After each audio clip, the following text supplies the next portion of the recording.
Dear students, आप सभी का स्वागत है। स्टूडेंट्स, आप लोगों के एग्जाम को देखते हुए मैं आप लोगों को एक बार प्रैक्टिस करा रहा हूँ। Bihar board model paper solution करवा रहा हूँ, क्योंकि देखो आपको पता है ना कि आपका जो सब्जेक्ट है वो इकोनॉमिक्स है, आपको पता है। और ये सब्जेक्ट समझो कोई खेल नहीं है, इसे सही तरह से पढ़ना होता है। जो स्टूडेंट्स नहीं करते हैं स्टार्टिंग से, अगर इसे नहीं देखते हैं तो उनको बहुत प्रॉब्लम होता है। और ये बिहार बोर्ड की तरफ से अभी नहीं, 1 मंथ पहले ही आपका एक मॉडल पेपर आया था, जो सॉल्यूशन करने के लिए जिन्हें दिया गया था कि भैया स्टूडेंट्स एग्जाम देने से पहले उन्हें सॉल्व करके जाए, क्योंकि इनमें से बहुत सारे क्वेश्चंस आपको डायरेक्ट दिखेंगे। तो आज मैं आपको उसी पेपर को एक बार सॉल्व करवा रहा हूँ। और अगर आप सॉल्व करके जाएंगे तो आपका एग्जाम बहुत अच्छा जाएगा। और जरूरी नहीं कि सिर्फ इसे ही आपको मैं ये प्रैक्टिस करवा रहा हूँ, क्योंकि एक एक नंबर आपके लिए बहुत ही इंपॉर्टेंट है, एक मार्क्स भी आपके लिए इंपॉर्टेंट है। और वैसे इससे करके जाएंगे तो डेफिनेटली बहुत अच्छे मार्क्स आपका आएंगे, गेन करेंगे, बहुत सारे क्वेश्चंस आपको दिखेंगे। फिर भी आपको मैं इतना बताता हूँ कि ये जो आपके मॉडल पेपर आए हैं, और देख सकते हैं ये जो मॉडल पेपर आए हैं, ये आप लोग कंप्लीट कर लीजिए, पूरा रिवीजन कीजिए। और साथ में आपको क्या करना है, अपने बुक के जितने भी इम्पोर्टेंट टॉपिक है उन सभी इम्पोर्टेंट टॉपिक को आपको देखना है, इम्पोर्टेंट टॉपिक को, है ना। वेरी वेरी इंपॉर्टेंट क्वेश्चंस को देखना है। स्कूल में जो भी इम्पोर्टेंट क्वेश्चंस दिए गए थे, बताए गए थे, समझाए गए थे, उन सभी क्वेश्चंस को देख कर जाना है। आपके पास अब टाइम नहीं है, 2 तारीख को ये एग्जाम होने जा रहा है। तो बताओ एक दिन में आप क्या करोगे, एक दिन में आप इससे प्रैक्टिस कर सकते हो। ये कंप्लीट मैंने सॉल्व करवाया है, तो आपको पूरा कंप्लीट वीडियो देखना है, क्योंकि आपको एक नंबर आपके लिए बहुत इंपॉर्टेंट है। और आपको वीडियो में अंत तक बने रखना है, क्योंकि आप एग्जाम दोगे, प्रैक्टिस करोगे, तभी आपके अच्छे मार्क्स आएंगे, ऐसे नहीं आ सकते, है ना। चलो, तो आपको पता है क्लास 12th के लिए ये करवा रहा हूँ, और मैंने खुद से इसे सॉल्व किया है। चलो स्टूडेंट्स, यहाँ पे देखिए आपका ये जो मॉडल पेपर दिया गया है, जिस तरह से ये मॉडल पेपर दिया गया है, एक समझ लो सैंपल पेपर है। और ये आपको प्रैक्टिस करने के लिए दिया गया है, जिस तरह से यहाँ है सेम उसी प्रकार आपको एग्जाम में क्वेश्चन आएंगे।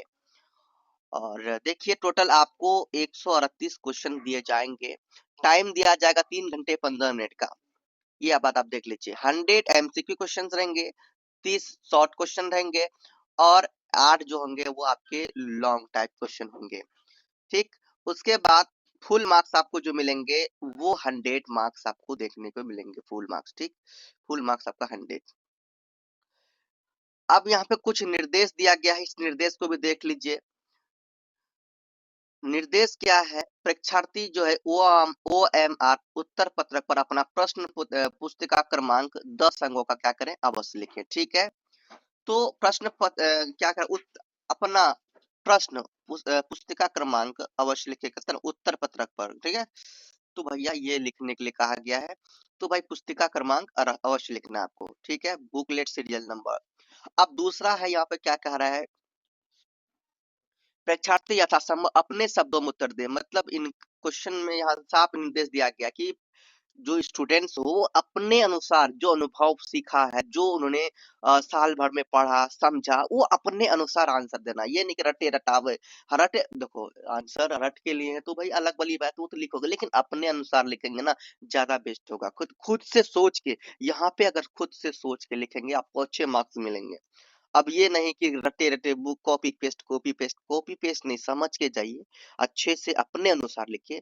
ये नहीं कह रहा कि भैया जो बुक में लिखा हुआ वही आंसर तो यहाँ पे लिखना, नहीं। आप अपने शब्दों में सोच के समझ के ही लिखना है आपको। अपने समझ समझ के लिखेंगे तो अच्छे से लिख भी पाएंगे, इसलिए जरूरी है कि आप समझ के जाइए सब।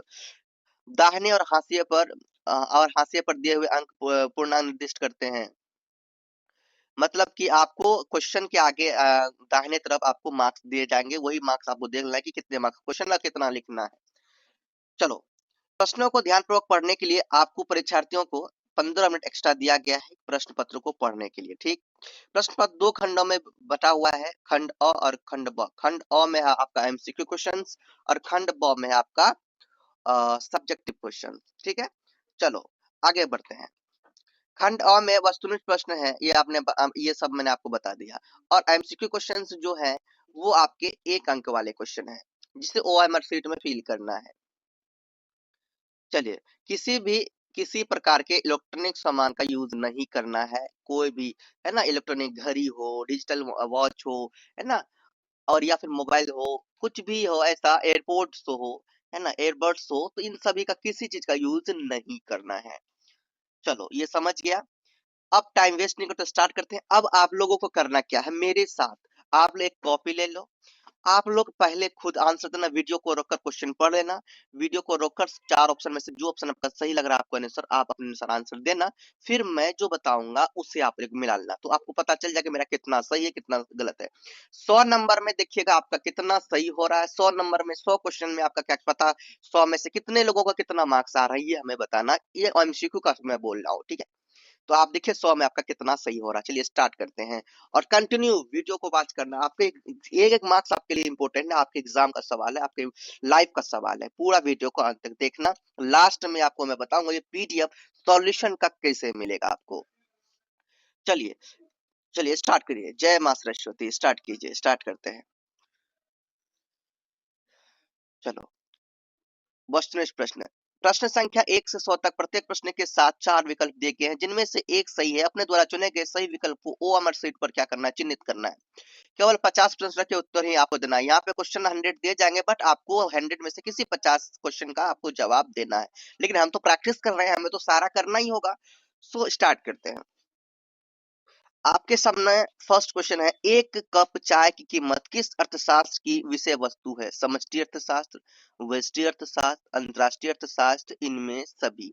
आप लोग देख लो आपका कौन सा क्या कहते हैं आंसर होगा, और आप लोग दे दो। तो बस देखिए, एक कप चाय की कीमत किस अर्थशास्त्र, एक कप चाय की कीमत व्यष्टि अर्थशास्त्र की विषय वस्तु है, ठीक है। तो एक कप चाय एक व्यक्ति को लिए होगा, और व्यष्टि अर्थशास्त्र में किसी एक व्यक्ति के लिए बात किया जाता है, और समष्टि अर्थशास्त्र में संपूर्ण व्यक्ति के लिए, पूरे संपूर्ण समाज के लिए बात किया जाता है। तो व्यष्टि और समष्टि में अंतर है। क्वेश्चन नंबर फर्स्ट का आपका राइट हो जाएगा, बी नंबर आपका। दूसरा क्वेश्चन आपके सामने है, बाजार अर्थव्यवस्था में आर्थिक क्रियाकलापों का समन्वय किसके द्वारा होता है। सरकार के द्वारा, कीमत तंत्र के द्वारा, बहुराष्ट्रीय कंपनी के द्वारा, इनमें सभी। तो बाजार अर्थव्यवस्था में आर्थिक क्रियाकलापों का समन्वय कीमत तंत्र के द्वारा होता है। क्वेश्चन नंबर आपके सामने 3 है, आर्थिक विधियां हमारे अनुकूल है या नहीं, इसका विश्लेषण किस अर्थशास्त्र के अंतर्गत होता है। समष्टि अर्थशास्त्र, व्यष्टि अर्थशास्त्र, गणितीय अर्थशास्त्र, या फिर आदर्शक अर्थशास्त्र। तो यहाँ पे आपका राइट हो जाएगा आदर्शक अर्थशास्त्र। आपका क्या है आप लोग नोट कर लीजिएगा। और दूसरी बात, अगर आप में से कोई ऐसे स्टूडेंट हैं जो इंग्लिश मीडियम के हैं, तो भैया आप लोग इसे लगा लीजिए, आप लोग देख लीजिए। है तो इंडिया से ही, हिंदी तो भाई आपको आती होगी, तो आप हिंदी इंग्लिश दोनों में देख लीजिए, ताकि आपको कोई प्रॉब्लम ना हो। तो हिंदी इंग्लिश मीडियम वाला भी वैसे देख सकते हैं। वैसे मैं हिंदी में भी करा रहा हूँ, इंग्लिश मीडियम में नहीं करा रहा हूँ। अभी सब्जेक्टिव क्वेश्चन भी कराऊंगा, अभी सभी कंप्लीट क्वेश्चन पेपर को सॉल्व करेंगे। तो भैया आपको भी कर लेना है, समझ लेना है। अभी तो हिंदी मीडियम में करा रहा हूँ, अब नेक्स्ट वीडियो में कोशिश करूंगा कि इंग्लिश मीडियम में भी लेके आऊँ। चलो ये तो 3 नंबर का आपका हो गया। क्वेश्चन नंबर 4 देखते हैं। वह व्यवस्था जिसके द्वारा लोग वस्तुओं को खरीदने एवं विक्रय का कार्य करते हैं क्या कहलाता है। वस्तुओं को खरीदने का और बेचने का जो काम करते हैं, विक्रय और क्रय का काम करते हैं, तो भैया वो क्या कहलाते हैं। क्या पर्यटन कहलाते हैं, क्या वो व्यापार कहलाते हैं, या फिर बाजार, या फिर संसार। तो वह व्यवस्था जो वस्तु जिसमें लोग वस्तुओं को खरीदते हैं और विक्रय का कार्य करते हैं, तो वो कहलाते हैं स्टूडेंट्स बाजार, ठीक है। तो बाजार एक क्रिया है जहां लोग खरीदते भी हैं और बेचते भी हैं। तो भैया ये समझ जाओ, आपका option number C is your right answer. कीमत संकेतन क्या दर्शाते हैं। वस्तु की सापेक्ष प्रचुरता, वस्तु की सापेक्ष कमी, उत्पादन एवं उपभोग समायोजन की आवश्यकता, इनमें सभी। तो यहाँ पे स्टूडेंट्स कीमत संकेतक दर्शाते हैं वस्तु की सापेक्ष प्रचुरता भी, वस्तु की सापेक्ष कमी भी, वस्तु की उत्पादन एवं उपभोग में समायोजन भी। तो इसीलिए इनमें सभी आपका राइट हो जाएगा। तो भैया 5 नंबर में आपका राइट हो जाएगा इनमें सभी, option number D. Question number 6 है, उत्पादन संभावना वक्र की ढाल क्या होती है। उत्पादन, है ना, धनात्मक होती है, ऋणात्मक होती है, शून्य होती है, असीम होती है। तो उत्पादन संभावना वक्र की जो ढाल होती है, यह ध्यान रखना, उत्पादन संभावना वक्र की जो ढाल होगी वो ऋणात्मक होगी। ठीक है। इनमें से इनमें से कौन सेवाओं की श्रेणी में आता है? खाद्य पदार्थ, वस्त्र, जल या फिर चिकित्सा? तो यहाँ पे आप राइट मारोगे, चिकित्सा, जो सेवाओं की श्रेणी में आता है। ठीक है, जो लोगों की सेवाएं करते हैं। चलो आगे, क्वेश्चन नंबर 8 देखते हैं।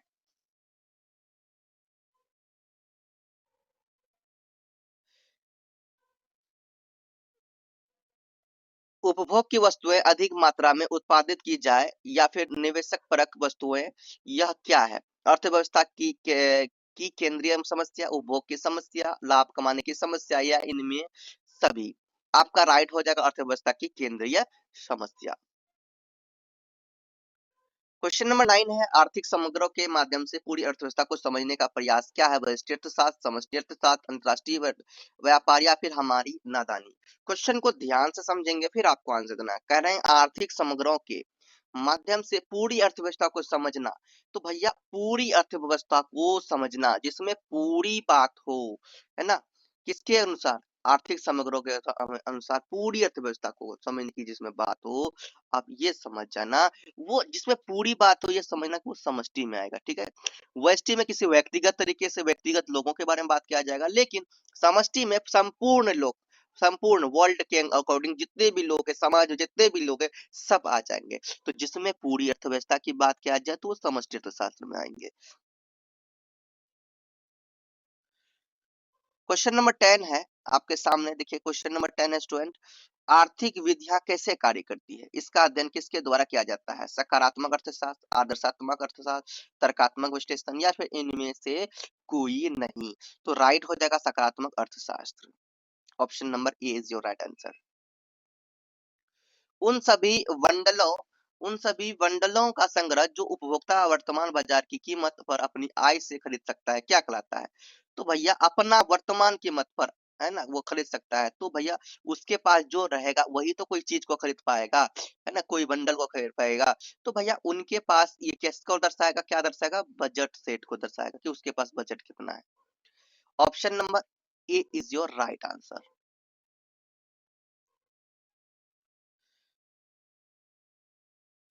क्वेश्चन नंबर आपके सामने 12 है, यदि बजट रेखा P1x1 प्लस P2x2 है x2 है, x2 इक्वल टू m है, तो x अंत खंड क्या होगा? तो देखिए यहाँ पे आप लोग अगर ये सॉल्व करोगे तो x के अंतर खंड क्या होगा? वो हो जाएगा स्टूडेंट्स आपका m अपॉन P1। ठीक है, क्या हो जाएगा? m upon P1।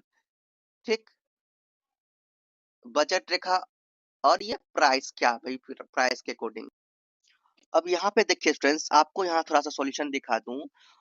बजट रेखा का समीकरण यहाँ पे आपने देखा कि P1x1 plus P2x2 equal to m है। ठीक है, अभी क्वेश्चन में आपने देखा जहाँ P1 और P2 क्या है भाई? P1 P2 जो है वो वस्तु की कीमतें हैं, x1 और x2 उनकी क्या है? मात्रा है, और m क्या है? टोटल आय है। ठीक, तो x अंतःखंड वह बिंदु होता है जहां बजट रेखा x अक्ष को क्या करती है? काटती है। इस बिंदु पर, ये आप लोग ना कॉपी में लिख लो, इस बिंदु पर वस्तु x2 की जो मात्रा वो शून्य होगी, यानी कि x2 इक्वल टू क्या होगा? जीरो हो जाएगा। x2 इक्वल टू जीरो समीकरण रखने पर, x इक्वल टू क्या? जीरो समीकरण, है ना, रखने पर भाई P2 के जगह में x2, P2 की जगह में क्या? x2 डालोगे, तो x2 की जगह जीरो रख दिया। तो भाई यहाँ पे समीकरण के अकॉर्डिंग यहाँ पर क्या हो जाएगा? देख लीजिए कि P1x1 प्लस P2 जीरो हो जाएगा और इक्वल टू m। तो भैया ये जब जीरो हो जाएगा तो बचेगा क्या? P1x1 इक्वल टू ये m बचेगा, मतलब I आपको बताया यहाँ पे। तो x1 इक्वल टू क्या हो जाएगा? अगर x1 चाहिए तो हो जाएगा m अपॉन ये P1 नीचे आ जाएगा तो m अपॉन P1। तो इस तरह से आपका राइट आंसर क्या हो जाएगा? अंतखंड x अंतखंड क्या हो जाएगा आपका? m अपॉन P1 राइट हो जाएगा। इस तरह से आप लोग ये मिला लो। अब नेक्स्ट क्वेश्चन देखते हैं। चलो, क्वेश्चन नंबर आपके सामने 13 है, इससे भी हम लोग देखेंगे अभी। 13 नंबर में है बजट रेखा की ढाल यह बताती है कि उपभोक्ता वस्तु एक की सम टोटल एक्स इकाई छोड़कर वस्तु टू की कितनी टोटल एक्स इकाई मात्रा क्रय कर सकना है वह मात्रा आपको बताना है। ठीक, तो भैया यहाँ पे आप लोग देखिए, अब यहाँ पर देखिए स्टूडेंट सॉल्यूशन देखिए, बजट रेखा का जो ढाल वो दो वस्तुओं की कीमतों के अनुपात के क्या होता है स्टूडेंट्स, बराबर होता है, जिसे आर्थिक प्रतिस्थापन दर भी कहा जाता है। यह उस दर को दर्शाता है जिस पर एक उपभोक्ता अपने बजट के भीतर रहते हुए एक वस्तु के बदले दूसरी वस्तु का आदान प्रदान कर सकता है। और इनमें देखिए आपको ये पूछा गया है गणितीय रूप से अगर देखेंगे बजट रेखा का ढाल, तो जो डेल एक्स टू और डेल एक्स वन दिया गया है, तो यहाँ पे del x two upon del x one, तो यहाँ पे टोटल ये सम को दर्शाते हैं इसको, है ना। तो इनमें क्या हो जाएगा, अब देखो डेल एक्स टू को पी वन मानोगे, डेल एक्स टू को क्या मानोगे, या पी वन मानोगे, और डेल एक्स वन को पी टू मानोगे। तो प्रश्न पूछा गया है कि डेल एक्स आई को यानी आई इकाई को छोड़कर वस्तु टू की कितनी मात्रा क्रय हो सकता है। तो del x two upon del x one का जो परिमाण या फिर अवसर लागत होगा उसका क्या हो जाएगा भाई। तो एक्स टू का हमको पता है ना, एक्स टू जो है वो पी वन है, और एक्स यहाँ पे देखिए x2 जो है, x2 जो है वो P1, x1 जो है वो P2 है। तो ये डेल x ये सब कट जाएगा तो आपका क्या बचेगा, सपोज दैट इसके अकॉर्डिंग आपका क्या बचेगा P1 अपॉन P2। ठीक, तो यहाँ पे आपका हो जाएगा P1 अपॉन P2, क्योंकि देखो इकोनॉमिक्स है, यहाँ पे माइनस को नहीं, यहाँ पर फोकस किया जाता है रिजल्ट पर। ठीक, तो P1 अपॉन P2 यहाँ पे हो जाएगा 13 का option number A, P1 upon P2। Question number अब देखते हैं 14। यदि बजट रेखा में वस्तु एक की कीमत बढ़ती है तो नए बजट रेखा की ढाल में क्या परिवर्तन होगा। परिवर्तन बढ़ जाएगा, घट जाएगी, कोई परिवर्तन नहीं होगा। वस्तु के मूल्य एवं बजट रेखा में कोई संबंध नहीं है। तो यहाँ पे क्या होगा इसे भी समझिए। यहाँ पर देखिए यदि बजट रेखा वस्तु ए की कीमत P1 बढ़ती है तो बजट रेखा की जो ढाल है वो भी क्या हो जाएगी, बढ़ जाएगी। रेखा वस्तु एक की ओर अंदर एक की ओर अंदर की ओर वो क्या हो जाएगी, वो झुक जाएगी, जिससे वस्तु की अधिकतम संभव खरीद कम हो जाएगी, जबकि वस्तु टू पर कोई प्रभाव नहीं पड़ेगा। ढाल जो होगा P1 अपॉन P2 के अकॉर्डिंग होगा, और जिसका निरपेक्ष मान अगर निकालेंगे तो भैया वो P अपॉन P2। तो ढाल में परिवर्तन बजट रेखा से अधिक तीव्र हो सकती है। दिशा अगर बात करें तो भैया रेखा वस्तु एक वन वाले अक्ष पर अंदर की ओर खिंच सकती है। कारण वस्तु एक महंगी होने के कारण समान आय पर उसकी मात्रा खरीदी जा सकती है। सूत्र बजट रेखा की ढाल P1 अपन P2 है ना, मोड यहाँ पे निरपेक्ष मान अगर इसका निकालेगा तो माइनस इसमें डाला तो भाई माइनस P1 अपन P2 ही निकल जाएगा, माइनस प्लस वर्ग ही निकलेगा। तो यदि P1 बढ़ता है तो अनुपात इसका बढ़ेगा। ठीक है, तो आपका राइट हो जाएगा बढ़ता है, तो राइट क्या हो जाएगा, ये बढ़ जाएगी। अगला क्वेश्चन है क्वेश्चन 15। अनधिमान वक्र पर स्थित बंडलों के प्रति उपभोक्ता ये पक्षपाती रहता है, तटस्थ रहता है, परस्पर विरोधी होता है, या इनमें से कोई नहीं। तो यहाँ पे आपका जो राइट हो जाएगा स्टूडेंट तटस्थ रहता है। ठीक है, अनधिमान वक्र पर स्थित बंडलों के प्रति उपभोक्ता तटस्थ रहता है।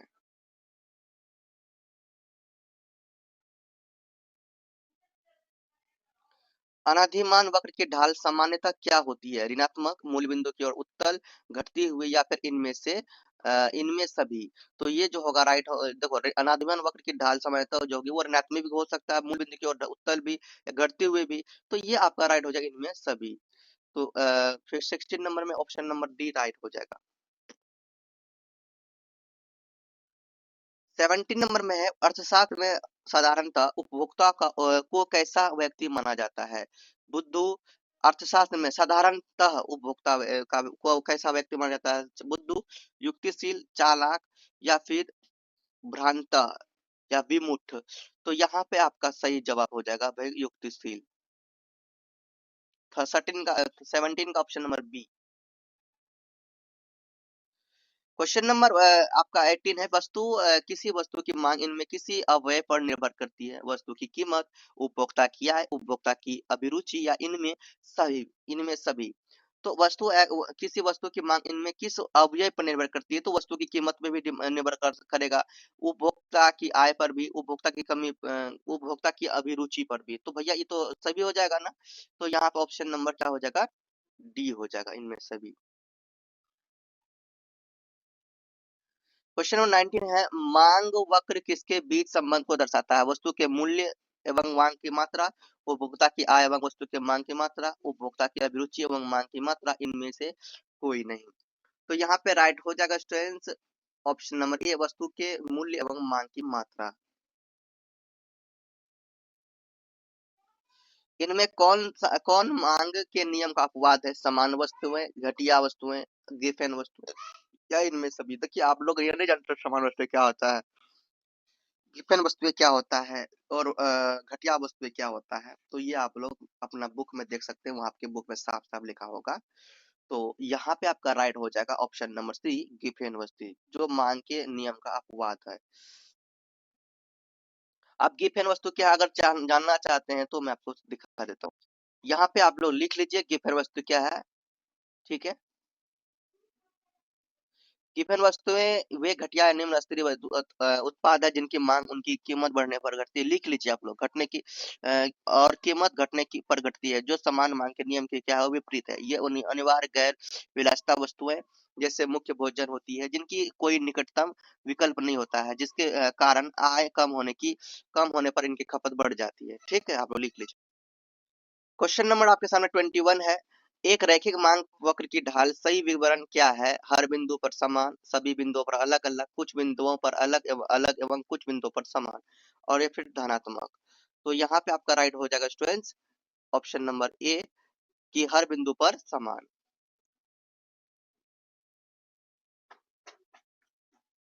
यदि उपभोक्ता की किसी वस्तु के प्रति रुचि घट जाती है तो मांग वक्र में क्या परिवर्तन होगा भाई। तो भैया जब वो उपभोक्ता किसी वस्तु के प्रति रुचि घट जाएगी तो बाई और शिफ्ट करेगा, दाई और शिफ्ट करेगा, ऊपर की ओर शिफ्ट करेगा, बट शिफ्ट नहीं करेगा। जब संतुष्टि घट जाता है, किसी से रुचि घट जाता है, तो वो बाई बाई और क्या करेगा, शिफ्ट करेगा। ठीक है, तो ध्यान देना।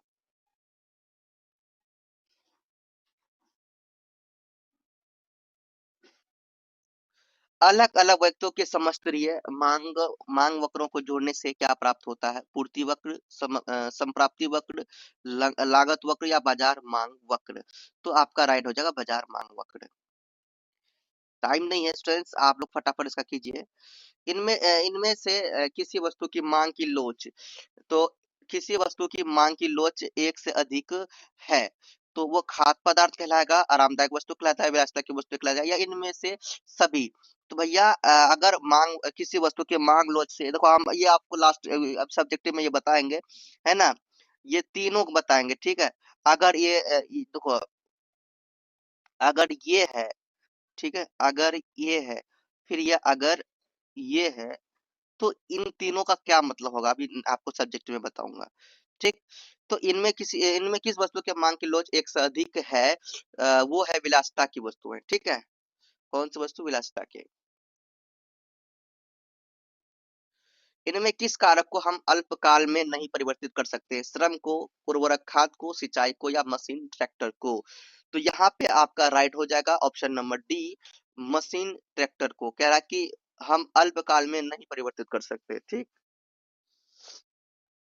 तो ये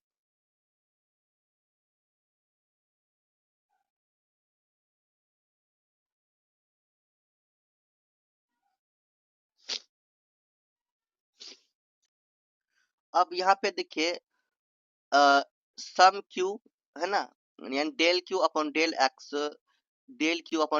1, उत्पादन फलन Q equal to F F sum of x1 x2, है ना। तो ये बार में किस घटक को ये प्रदर्शित करता है, तो ये क्या, औसत उत्पाद को, सीमांत उत्पाद को, कुल उत्पाद को, या फिर इनमें से कोई नहीं। तो यहाँ पे आपका राइट हो जाएगा सम सीमांत उत्पाद को। नेक्स्ट क्वेश्चन देखते हैं, क्वेश्चन नंबर 27, इनमें किस वक्र का आकार उल्टा यू आकृति का होता है, सीमांत उत्पाद, कुल उत्पाद, या औसत उत्पाद, या फिर ए एवं सी।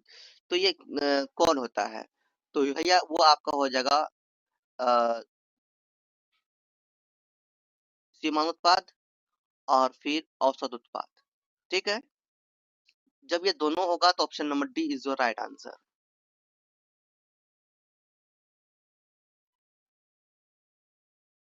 कुल परिवर्ती लागन टीवीसी, कुल परिवर्ती लागन क्या, टीवीसी बराबर बार जहां कुल लागत टीसी एवं कुल स्थिर लागत टीएफएस हो, तो ये आपका राइट क्या हो जाएगा। अब स्टूडेंट्स यहाँ से आप लोग लिख लीजिए कि कुल लागत, कुल स्थिर लागत और कुल परिवर्तित लागत के बीच संबंध समझिए। कुल लागत देखो, कुल लागत को टीसी बोलते हैं, कुल स्थिर लागत को टीएफसी और कुल परिवर्तित लागत को टीबीसी बोलते हैं। ये क्या होती है, योग होती है। तो यहाँ पे देखो टीसी जो इक्वल होता है वो होता है टीएफसी प्लस टीबीसी। ठीक है, तो टीएफसी और टीबीसी क्या है, टीएफसी है कुल स्थिर लागत और टीबीसी है कुल परिवर्ती लागत। तो उसके बाद देखिए, तो यहाँ पे इसी अकॉर्डिंग आप निकाल सकते हो कि टीबीसी बराबर टीसी माइनस टीएफसी, ये एफसी उधर टीएफसी भेज दोगे तो क्या हो जाएगा, TBC equal to TC minus TFC हो जाएगा। तो आपका राइट क्या हो जाएगा answer, TC minus TFC, TC minus TFC. ठीक, चलो क्वेश्चन नंबर 29, यदि उत्पादन फलन में कारकों की मात्रा में टी गुना वृद्धि करने पर निर्गत में टी गुना वृद्धि होती है तो इस परिणाम को क्या नाम देंगे। पैमाने का घटता प्रतिफल, वर्तमान पैमाने का प्रतिफल, स्थिर पैमाने का प्रतिफल या फिर इनमें से कोई नहीं।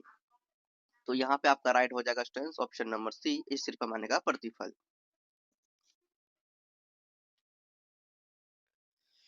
औसत स्थिर लागत वक्र का आकार होता है उल्टा एस, समस्तरी रेखा, यू आकार या फिर आयताकार अति परवल। ठीक है, option number D is right answer. 30 का डी ऑप्शन नंबर क्या हो जाएगा, आयताकार अति परवल। इनमें से कौन सी अल्पकालीन वक्र यू आकार का नहीं होता है। तो ऑप्शन इसमें कौन नहीं होगा भाई, वो होगा औसत स्थिर लागत वक्र। ठीक है, ये यू आकार का नहीं होगा, बाकी ये तो भाई यू आकार का, इसमें भी यू आकार का बन जाता है, ये नहीं।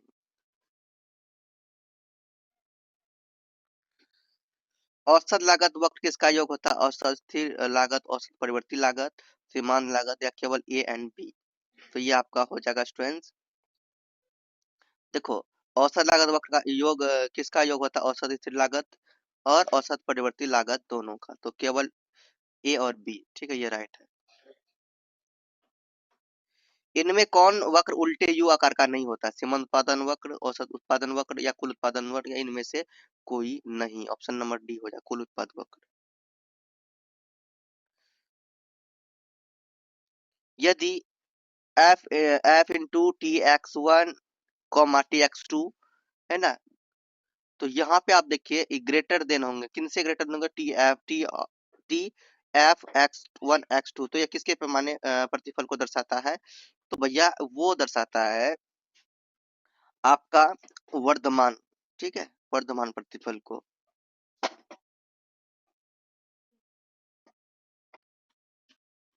अल्पकालीन सीमांत लागत का की सही परिभाषा है डेल कुल लागत, है ना, या फिर डेल क्यू कुल लागत, क्यू वन पर कुल लागत माइनस फिर क्यू वन माइनस वन पर कुल लागत। तो यहाँ पे डी नंबर में ए एवं सी दोनों, यहाँ पे आपका हो जाएगा,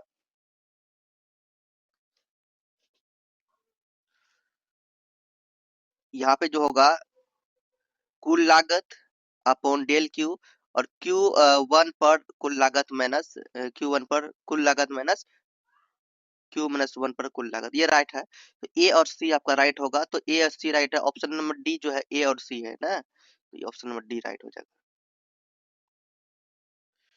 36 में किस बाजार में अनेक फर्में होती है, पूर्ण प्रतिस्पर्धा, एकाधिकार, अल्पाधिकार या इनमें से सभी। तो यहाँ पे राइट हो जाएगा ऑप्शन नंबर ए पूर्ण प्रतिस्पर्धा। 37 में औसत संप्राप्ति इक्वल होंगे और समान संप्राप्ति, औसत संप्राप्ति इक्वल होंगे समान प्रवार्थी संप्राप्ति। तो वो कौन सा यहाँ पे जो दिखा रहा है ये इनको इंडिकेट करेंगे। ठीक है, इनमें से कौन सा सही होगा, तो 37 में आपका ऑप्शन नंबर जो है कि डी सही होगा, ये सब प्राइस को दिखाएगा। ठीक है, ये सब किसके वजह से आप ये सब प्राइस पर निर्भर करेगा। क्वेश्चन 38 है, किसी भी फर्म के लाभ अधिकतमीकरण के लिए आवश्यक शर्त क्या है? तो वो है आपका सीमांत लागत इक्वल टू सीमांत आगम, और सीमांत लागत इक्वल टू बाजार कीमत, ये दोनों आपका सही है, ठीक है। औसत लागत इक्वल टू औसत आगम, ये नहीं। तो इसके अकॉर्डिंग, जो क्वेश्चन अकॉर्डिंग किसी फर्म के लाभ अधिकतमीकरण के लिए आवश्यक शर्त है वो, ये दोनों आपका शर्त सही है, केवल ए एंड बी आपका हो जाएगा, है ना। तो 38 में क्या हो जाएगा, 38 में हो जाएगा केवल ए एंड बी। 39 में, यदि पूर्ण प्रतियोगिता बाजार में कीमत किसी फर्म के औसत परिवर्तित लागत के न्यूनतम बिंदु से कम हो जाए तो क्या होगा? तो भैया अगर कम हो जाए तो वो फर्म उत्पादन जारी रखेगा, रखेगी नहीं। फर्म उत्पादन बंद करेगी, हाँ। और फर्म उत्पादन को करने में, फर्म उत्पादन करने से घाटा होगा, हाँ। तो भैया बी और सी दोनों सही है। तो यहाँ पे 39 में आपका बी और सी सही हो जाएगा, तो ऑप्शन नंबर डी। समान लाभ की सही परिभाषा है, या लागतों का अवसर लागत है, या फर्म का न्यूनतम अपेक्षित लाभ है, या कुल लागत की गणना में शामिल होता है, या इनमें सभी। तो भैया ये आपका सभी हो जाएगा, ऑप्शन नंबर डी। प्रौद्योगिकी प्रगति से फर्म की का पूर्ति वक्र किस और गमन करता है, दाहिनी ओर, नीचे की ओर, बाईं ओर, या फिर केवल ए एंड बी आपका दोनों? तो ये दाहिनी ओर हो जाएगा, ऑप्शन नंबर ए 41 का। यहाँ पे 242 में देखिए, यहाँ पे जो है ये प्राइस को दिखा रहे हैं, ये मात्रा को दिखा रहे हैं, क्वांटिटी को। तो ये लोच क्या कहलाएगा, ये कौन से कीमत लोच कहलाएंगे? तो एस बिंदु पर पूर्ति वक्र की कीमत लोच मान क्या होगा? तो यहाँ पे जो कि मान जो होगा स्टूडेंट्स, आप सभी को पता होना चाहिए कि ये जो मान होगा इक्वल होगा, ठीक है। मतलब कि प्राइस के अकॉर्डिंग आपकी यहाँ पे क्वांटिटी भी होगी, ठीक। तो ये घटेगा तो ये भी घटेगा, ये घटेगा तो ये भी घटेगा, ठीक है। तो ये अगर बढ़ेगा तो ये साथ में बढ़ रहा है, तो यहाँ इक्वलिटी को दिखा रहा है, ठीक। तो यहाँ पे आपका कीमत लोच क्या हो जाएंगे, इक्वल हो जाएंगे, किसके, वन के। Option number B is your right हो जाएगा।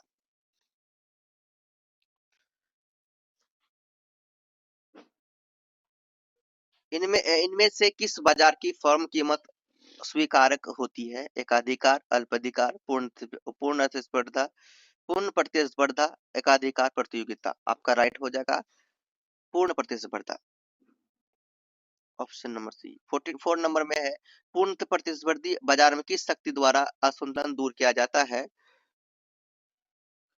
वो आपका होगा अदृश्य हाथ। अब यहाँ पे देखिए 45 नंबर में, ये चित्र को देखिए, अधिक अधिक अधिमांग की स्थिति में बाजार मूल्य पीएम और संतुलन की कीमत पीई के बीच क्या संबंध यहाँ पे है? तो यहाँ पर क्या संबंध है भैया?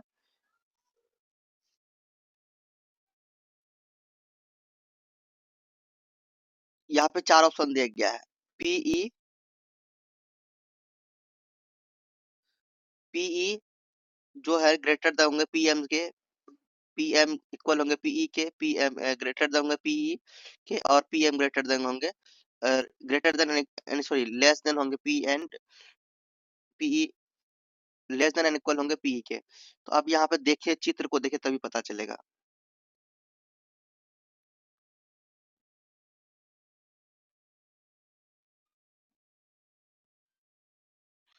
इस चित्र में हम लोग देख रहे हैं, ठीक है, इस चित्र में जो देख रहे हैं, ये जो है ये आपका क्या दिखा रहा है, ये इक्वल दिखा रहा है, ठीक है। क्या दिखा रहा है, इक्वल दिखा रहा है। बट यहाँ पे आप आगे देखेंगे, सप्लाई कर्व जो है, इस सप्लाई कर्व को ये दूसरा जो है मांग वक्र, डिमांड, ये जो कर्व है आपका क्या है, डिमांड कर्व है। तो ये सप्लाई कर्व है और ये डिमांड कर्व है, ठीक। तो यहाँ पे अब बात करते हैं बाजार मूल्य और संतुलन कीमत, है ना, कीमत संतुलन। तो ये कीमत संतुलन यहाँ पर ये क्या है, कीमत संतुलन है, ठीक। तो कह रहा कि अधिक अधिमांग की स्थिति में बाजार मूल्य और संतुलन की कीमत के बीच क्या संबंध होगा? तो संतुलन कीमत की अगर बीच की बात करें तो वो पीएम मतलब बाजार मूल्य से जो पीई हो जाएगा, संतुलन की कीमत होगा वो क्या होगा? अधिक होगा। ठीक है? वो क्या होगा? अधिक होगा। तो इसके अकॉर्डिंग, इस चित्र के अकॉर्डिंग हमारा क्या हो रहा है कि बाजार मूल्य जो हो रहा है वो किससे अधिक हो रहे हैं? कीमत संतुलन की कीमत मूल्य से। बाजार मूल्य किसके अधिक होंगे? संतुलन के कीमत मूल्य से। तो ध्यान रखना इस बात का। तो आपका यहाँ पे ऑप्शन नंबर कहाँ देखिए, ऑप्शन नंबर यहाँ पर सी दिख रहा है कि बाजार जो मूल्य होंगे पीई से ग्रेटर देना होंगे। ठीक, चलो आगे।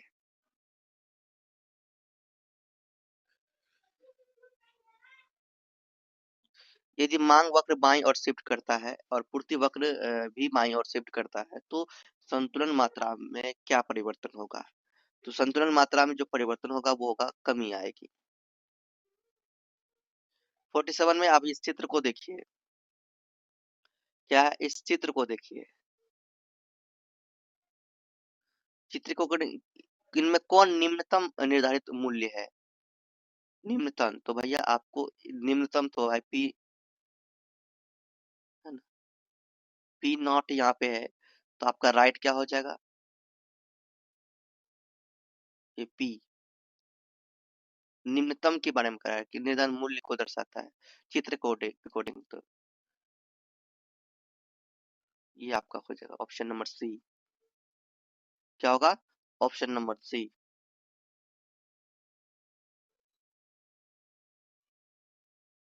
यदि बाजार में 48 है, यदि बाजार में गेहूं संतुलन मूल्य पीई है और दूसरी उच्चतम निर्धारित मूल्य पी मैक्सिमम यानी पी मैक्सिमम, तो राशन की दुकानों में बेचे जाने वाले जो गेहूं का जो मूल्य होगा वो किसके बराबर होगा? डेफिनेटली जो गेहूं का जो मूल्य होगा वो होगा, है ना, पी मैक्स। पी मैक्स किसके लेस देन होंगे? किसके? पीई के। चलो, इनमें कौन सा एकाधिकार बाजार की आवश्यक शर्त है? एकल उत्पादक वस्तु का निकटतम स्थापन वस्तु ना हो और अन्य फर्म की बाजार में प्रवेश प्रतिबंध या इनमें सभी। तो यहाँ आपका राइट हो जा रहा है। अ, कौन एकाधिकार बाजार की आवश्यक शर्त है? तो भाई इनमें सभी। 50 नंबर में एकाधिकार बाजार में औसत संप्राप्ति और सीमांत संप्राप्ति के बीच क्या संबंध है? एकाधिकार बाजार में औसत संप्राप्ति और सीमांत संप्राप्ति के बीच जो संबंध है वो संबंध है आपके A R equal to M R. A R equal to A R से ए आर लेस देन होंगे एम आर के, ए आर ग्रेटर देन होंगे किसके? एम आर के। Option number C is your right answer.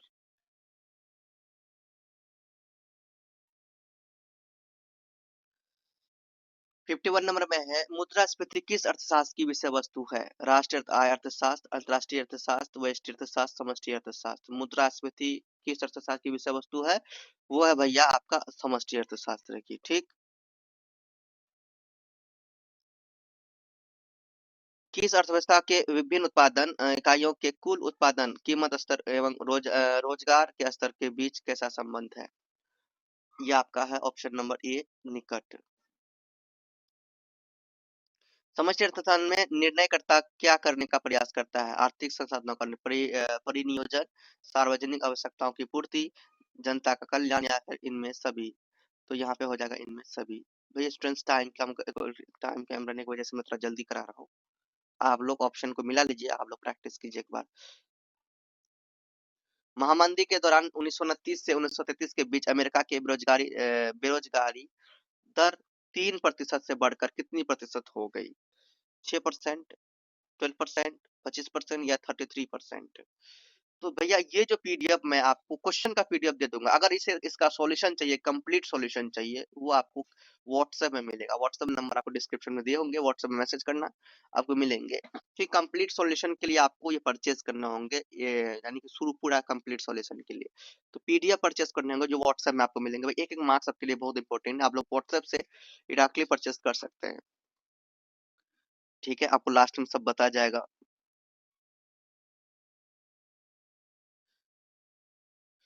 ये देखते हैं एक बार फिर से।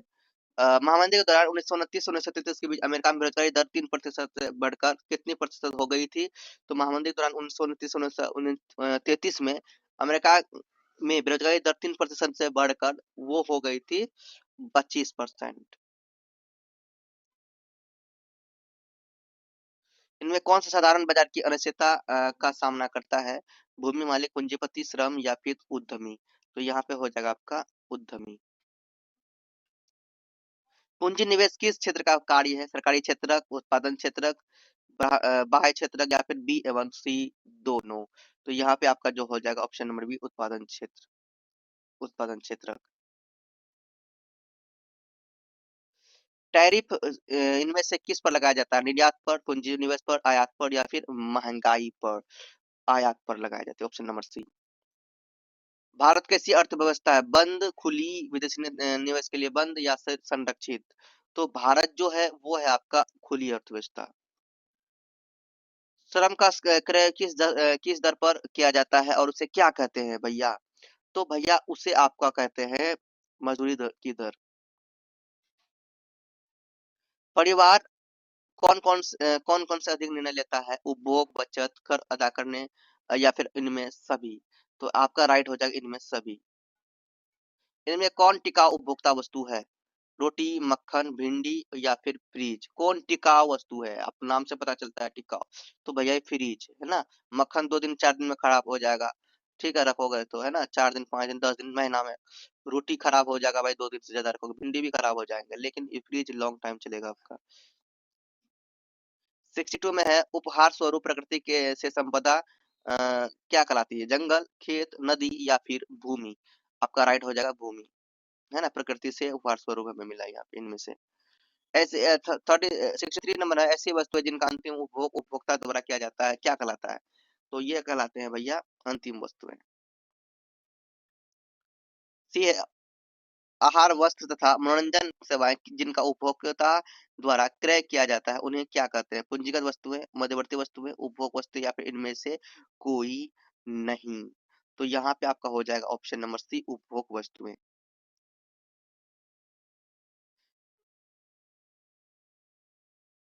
इस्पात के चादर का मोटा गाड़ी बनाने या फिर बर्तन बनाने उपभोग किस रूप में किया जाता है? पूंजीगत वस्तु के रूप में, उपभोक्ता उपभोग वस्तु के रूप में, अंतिम वस्तु के रूप में या मध्यवर्ती वस्तु के रूप में?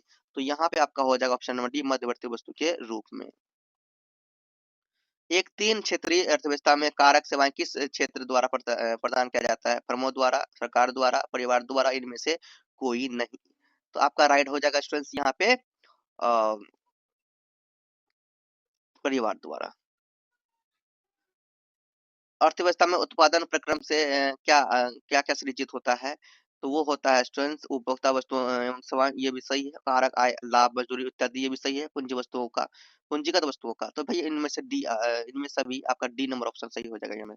टाइम नहीं रहने की वजह से मैं जल्दी करा रहा हूँ भैया आप लोग को आंसर आंसर। उद्यम ये आपको ये पीडीएफ फ्री मिल जाएगा, मतलब ये फ्री क्या, आप वेबसाइट से डाउनलोड भी कर सकते हैं क्वेश्चन का। अगर सॉल्यूशन का चाहिए तो भैया आपको व्हाट्सएप में आना है, पूरा कंप्लीट सॉल्यूशन। आप चाहते हैं भाई लिखने उखने का झंझट नहीं लेना है, आपको व्हाट्सएप में ये डायरेक्टली पीडीएफ आपको दे दिया जाएगा, सॉल्व पीडीएफ, ठीक, जिसमें कंप्लीट सॉल्यूशन रहेगा सभी सब्जेक्टिव एंड एमसीक्यू क्वेश्चंस के। तो आप लोग वहां से ले सकते हैं, ठीक, इसे आपको परचेस करना होगा। तो आप लोग झंझट नहीं पालना चाहते हैं तो आपके पास टाइम भी नहीं है तो ये परचेस कर लीजिए, एक एक मार्क्स आपके लिए बहुत इंपॉर्टेंट है। यहाँ पे उद्यम उद्यम वृत्ति के योगदान पर पारिश्रमिक क्या कहलाता है? वो आपके लगान, ब्याज, मजदूरी या फिर लाभ? तो यहाँ पे आपका हो जाएगा लाभ। इनमें किसी निवेश के केवल अतिरिक्त नई मशीन का सृजन होता है? सकल निवेश, मूल्यह्रास, निवल निवेश या इनमें से कोई नहीं? तो आपका राइट हो जाएगा students option number C, option number C निवल निवेश। मूल्यह्रास के विषय में सही है, मूल्यह्रास के विषय में सही है। यह प्रतिस्थापन व्यय है, यह लेखांकन संकल्पना, यह वास्तविक प्रतिस्थापन व्यय का प्रवाह है या इनमें सभी? Option number B is your right answer, यह लेखांकन संकल्पना है। यदि उत्पादन विधि या आय विधि या एवं व्यय विधि से किसी देश के उत्पादन का मूल्यांकन किया जाए तो इनमें से कौन सही होगा? तो ए नंबर में है, ए ग्रेटर देन होंगे, बी के ग्रेटर देन होंगे, सी के। है ना। ए लेस देन होंगे बी के, लेस देन होंगे सी के, इक्वल होंगे बी के, इक्वल होंगे सी के, ए लेस देन होंगे बी के और लेकिन ग्रेटर होंगे सी के। तो भैया यहाँ पे इसको देखते हुए आप समझ जाइए ए बी सी क्या है, और यहाँ पे आपका राइट हो जाएगा ऑप्शन नंबर सी, ए इक्वल होंगे बी के और इक्वल होंगे सी के। इनमें कौन सा व्यय विधि द्वारा सकल घरेलू उत्पाद गन्ना का घटक नहीं है? उपभोग, निवेश, निवल, निर्यात या फिर मजदूरी? तो आपका राइट हो जाएगा मजदूरी। आय विधि द्वारा सकल घरेलू उत्पाद की सही गणना है मजदूरी, लाभ, ठीक है, फर्म ए, फर्म बी। मजदूरी 20 है।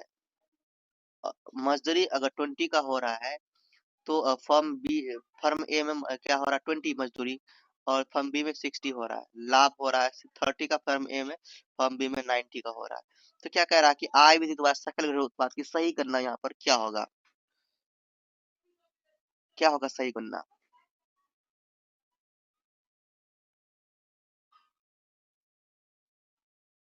देखो, सही गणना की बात करें, यहाँ पे देखिए ये आय विधि द्वारा सकल घरेलू उत्पाद की गणना सभी कारक आय मदों जैसे मजदूरी, लाभ, किराया, बच आदि को जोड़कर की जाती है। इस प्रश्न में केवल मजदूरी और लाभ दिए गए हैं ना।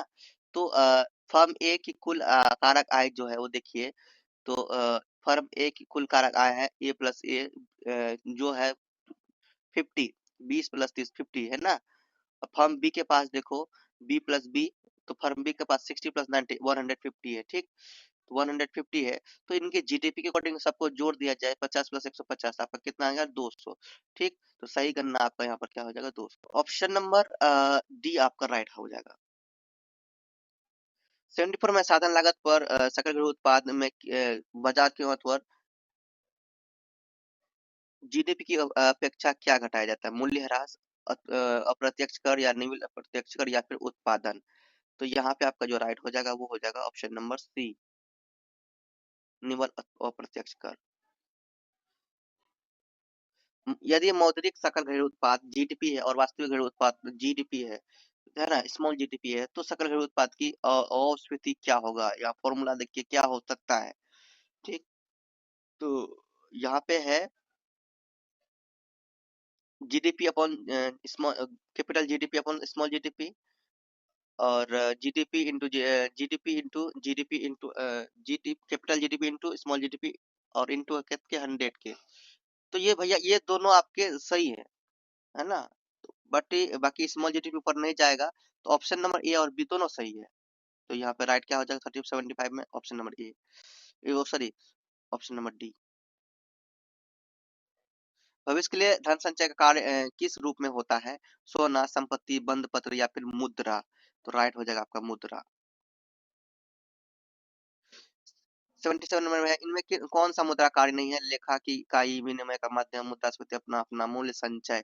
तो यहाँ पे आपका राइट हो जाएगा मुद्रास्फीति मापना। समव्यवहार के लिए मुद्रा की मांग किस पर निर्भर करती है? समव्यवहार के मूल्य पर, ब्याज की दर पर, लोगों की भुगतान पर, इनमें सभी? तो यहाँ पे आपका राइट हो जाएगा स्टूडेंट्स, आप लोग मिला लीजिए ऑप्शन नंबर सी, इनमें सभी। बैंक जमाकर्ता के पास वापस करने के लिए क्या उपाय करता है? जमा कोषों का एक भाग जमाकर्ताओं का पैसा वापस करने में उपयोग करता है, ऋण लेता है, रिजर्व बैंक से प्राप्त करता है? तो यहाँ पे आपका जो राइट हो जाएगा स्टूडेंट्स वो ऋण लेता है। बैंक अधिक धन वाले बचत वाले से धन प्राप्त करने कर जिनको धन की आवश्यकता के बीच कौन सी भूमिका निभाता है? मध्यस्थ की, सूदखोर की, व्यवसाय की, या इनमें से कोई नहीं? आपका राइट हो जाएगा ऑप्शन नंबर ए, मध्यस्थ की। बैंक के लिए कोष प्लस ऋण क्या कहलाता है?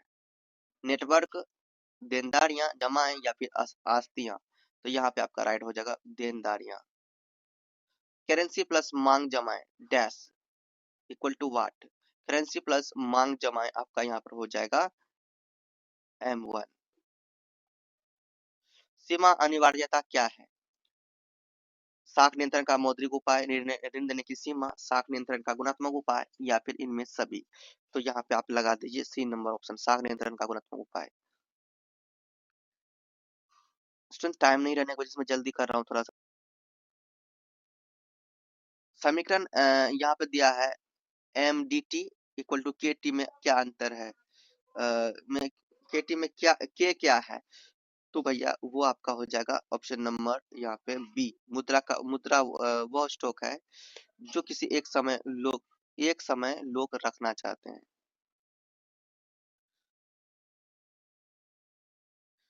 न्यूनतम बाजार दर आर मिनट पर सट्टा के लिए मुद्रा मांग की क्या हो सकती है, तो आर मिनिमम के लिए, सॉरी आर मिनट, न्यूनतम बाजार दर आर मिनिमम के लिए रेट मिनिमम पर सट्टा के लिए मुद्रा की मांग क्या हो जाती है, ये हो जाएगी आपका स्टूडेंट असीम।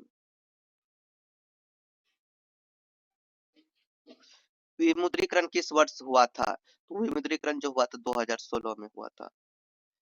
उपभोक्ता फलन C equal to C C dash plus C Y, तो यहाँ पे आपका ये प्रेरित उपभोग कौन है, कह रहा है क्योंकि इसमें से प्रेरित उपभोग कौन है, ठीक है, तो भैया वो प्रेरित उपभोग आपका है सी वाई।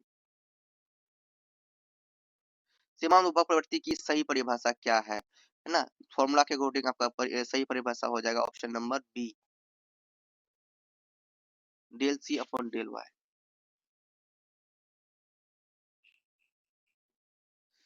यदि निवेश यदि निवेश स्थिरांक और यदि उपभोग सी प्लस सी वाई है तो प्रत्याशित समस्त मांग क्या होगी, तो वो हो जाएगा आपका सी प्लस आई प्लस सी डैश प्लस सी वाई,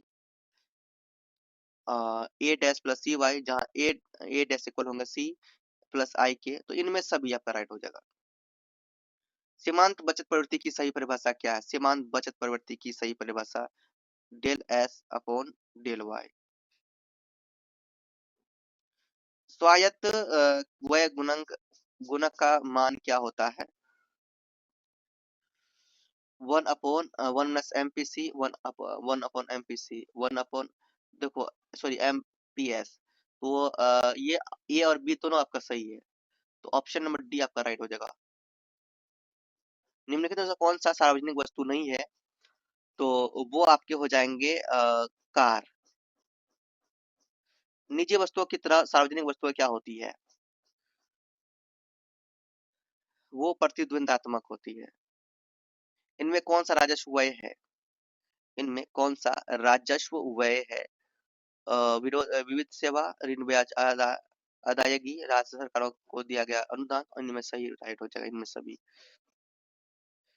सकल राजकोषीय घाटा का वित्त पोषण पोषण कैसे किया जाता है, निविल घरेलू ऋण ग्रहण कर, भारतीय रिजर्व बैंक से ऋण ग्रहण कर, विदेश से ऋण ग्रहण कर, तो भैया इनमें सभी हो जाएगा।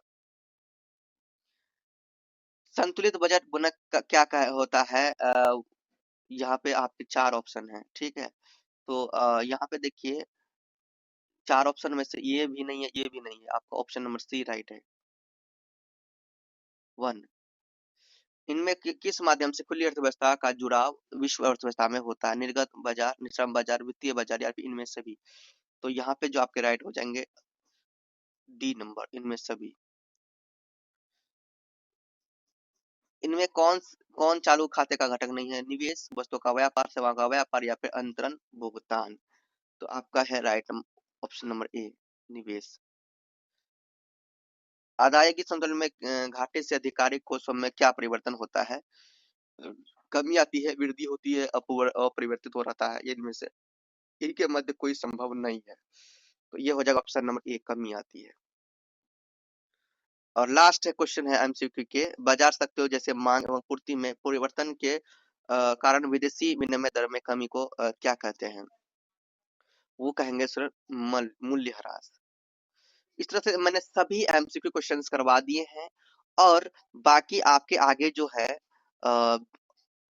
खंड ब या फिर सेक्शन बी, खंड ब में लघु उत्तरीय प्रश्न है जो कि 2-2 मार्क्स के हैं, ठीक है, 30 क्वेश्चन में केवल 15 क्वेश्चन के जवाब देने हैं, तो आपको मैंने सभी का सॉल्यूशन करवाया है, मेरे पास अभी टाइम नहीं है कि मैं अभी सभी को एक तरह से समझाना स्टार्ट करूं, बट मैंने कंप्लीट सॉल्यूशन करवाया है। जितने भी क्वेश्चन आपके यहाँ पर दिख रहे हैं एक नंबर से, सभी क्वेश्चन 300 का 300 क्वेश्चन सब्जेक्टिव के ये लघुत्तरी वाले, ठीक है, टोटल 300 क्वेश्चन लघुत्तरी वाले करवा दिए हैं, उसका दीर्घ से लॉन्ग टाइप के भी लॉन्ग आंसर टाइप क्वेश्चन भी करवा दिए हैं आपके जो 5 नंबर वाले हैं यहाँ पे, ठीक है। तो ये भी करवा दिए। इन सभी क्वेश्चन को मैंने अच्छे तरीके से करवाया। तो स्टूडेंट्स आप चाहते हैं कि ये झोल पालने से अच्छा पीडीएफ परचेज कर लें, तो पीडीएफ आप लोग परचेज कर लीजिए। और ये ऑप्शन का एमसीक्यू का भी आंसर की है। आप ये चाहेंगे कि एक बार प्रैक्टिस करें और फिर आंसर देखें कि हमारा कितना सही हो रहा है कितना नहीं, तो ये भी कर सकते हैं, क्योंकि आप लोग पीडीएफ ले लीजिए। वैसे हमें आपको ये क्वेश्चन पेपर सेंड कर दूंगा अभी टेलीग्राम में। टेलीग्राम डिस्क्रिप्शन लिंक और टेलीग्राम का क्वेश्चन पेपर वहां से ले लीजिएगा। बट आंसर के लिए अगर पीडीएफ चाहिए, आंसर का पूरा कंप्लीट क्वेश्चन आंसर का पीडीएफ चाहिए, तो वो आपको व्हाट्सएप मिलेगा। व्हाट्सएप नंबर आपको डिस्क्रिप्शन में दिए होंगे, वहां से आप लोग मैसेज करके ये पीडीएफ परचेज कर सकते हैं। ठीक है, बाकी आपको परचेज नहीं करना है तो वीडियो को रोक कर इसे लिख लीजिए और ये क्वेश्चन पेपर आपको टेलीग्राम में मिल जाएंगे। तो वीडियो को रोक कर ये लिख लीजिए, ऑप्शन से मिला लीजिए। ठीक है, 100 के 100 एमसीक्यू क्वेश्चन के यहाँ पे ऑप्शन आंसर देंगे हैं ऑप्शन में, तो आप लोग लिख लीजिए। ठीक, अब उसके बाद देखिए मेरे पास टाइम रहता तो मैंने समझाता, बट यह क्वेश्चन का आंसर मैं आपको ले दे रहा हूँ। देखो कंप्लीट है ना, मार्क्स के अकॉर्डिंग आंसर आपको दिया गया, आप लोग देखिए। और इसके बाद मैं आपको ये कहता हूँ कि आपके लिए भैया 50 रुपया इसको, इसकी जो प्राइस रखी गई है पीडीएफ की, वो 50 रुपीज रखी गई है। तो आप लोग देखिए 50 रुपया कोई बड़ी बात नहीं है, एग्जाम है, आप लेगली एक एक मार्क्स बहुत इंपोर्टेंट है। स्कूल में बहुत सारे पैसे आपसे ले लिए जाते हैं। ठीक है, तो ये पढ़ाई के लिए आपका है भैया, आप लोग पीडीएफ परचेस कर लीजिए। 50 रुपीज आपके सिर्फ इसमें लग रहे हैं। व्हाट्सएप मैसेज करके आप लोग परचेस कर सकते हैं, कोई भी प्रॉब्लम नहीं है। आप अच्छे तरीके से इसे तैयारी भी कर सकते हैं, एग्जाम देने के लिए आप प्रिपेयर हो सकते हैं। तो मैं ये सजेस्ट कराऊंगा कि भैया आप लोग ले लीजिए। 13 नंबर तक लास्ट क्वेश्चन था लॉकू टाइप के क्वेश्चन में, इसमें तो ये देखो कंप्लीट करवाया गया कि नहीं करवाया गया। ये आपके 2 मार्क्स के हैं, इनमें से 15 क्वेश्चन के जवाब बट सभी दे दिया था कि आपके एग्जाम में कोई भी आ गया तो आप कर सकते हैं। ठीक, फिर धीरे धीरे 3 क्वेश्चन है आपके, क्वेश्चन के अकॉर्डिंग आपको दिया गया है, आप लोग लिख लीजिए। तो ये आप लोग को मैं बताऊंगा कि कहाँ से कैसे क्या करना है। लास्ट में भी आपको व्हाट्सएप नंबर दे दूंगा, आप वहां से जाके परचेस कर सकते हैं इस पीडीएफ को, या फिर आप वीडियो को रोक कर देख लीजिए। अब मैं क्या कर सकता हूँ, अगर आप पीडीएफ परचेस नहीं करेंगे तो वीडियो को रोक कर देख लीजिए। ठीक है, 37 38, ठीक है, कंप्लीट हो गया यहाँ पर आपका। तो ये जो पीडीएफ है स्टूडेंट्स वो पेड है, 50 रुपीज इसकी पीडीएफ का प्राइस है। आप लोग लेना चाहते हैं तो आप ले सकते हैं। और ये देखिए ये व्हाट्सएप नंबर है, इसी व्हाट्सएप नंबर में आपको मैसेज करना है, किसके लिए, पीडीएफ के लिए। और जिसमें मैं आपको क्यूआर कोड दूंगा, आप 50 रुपीज जब सेंड करेंगे आपको ये पीडीएफ दे दिया जाएगा कंप्लीट सॉल्यूशन का। ठीक है, टेलीग्राम में आपको क्या मिलेंगे, डिस्क्रिप्शन लिंक दिया होगा टेलीग्राम का, वहां से जाइएगा। टेलीग्राम में आपको ये क्वेश्चन पेपर मिल जाएगा, अगर सही है सॉल्व क्वेश्चन पेपर पूरा कंप्लीट सॉल्व का, तो सॉल्व पीडीएफ आपको व्हाट्सएप में मिलेंगे, जिसमें प्राइस आपको 50 रुपीज लगेगा। अगर आप सिर्फ क्वेश्चन लेना चाहते हैं तो वो टेलीग्राम में मिल जाएंगे। और प्राइमरी प्रेम ये जो हमारा इंस्टा आईडी है, कोई डाउट हो तो आप इनसे भी डायरेक्टली पूछ सकते हैं। और इसमें मोटिवेशन रिलेटेड रील्स अपलोड होती है, तो आप इसे फॉलो कर सकते हैं और मुझसे जुड़ सकते हैं। और भैया चैनल को सब्सक्राइब अभी तक नहीं किया, चैनल को सब्सक्राइब कर लीजिए, बेल आइकन को दबाइए। मिलते हैं नेक्स्ट वीडियो, तब तक बाय। जनस प्लेसमेंट्स बोलिए, प्रेम से रहो, प्रेम से पढ़ो, प्रेम से बोलो। Best of luck.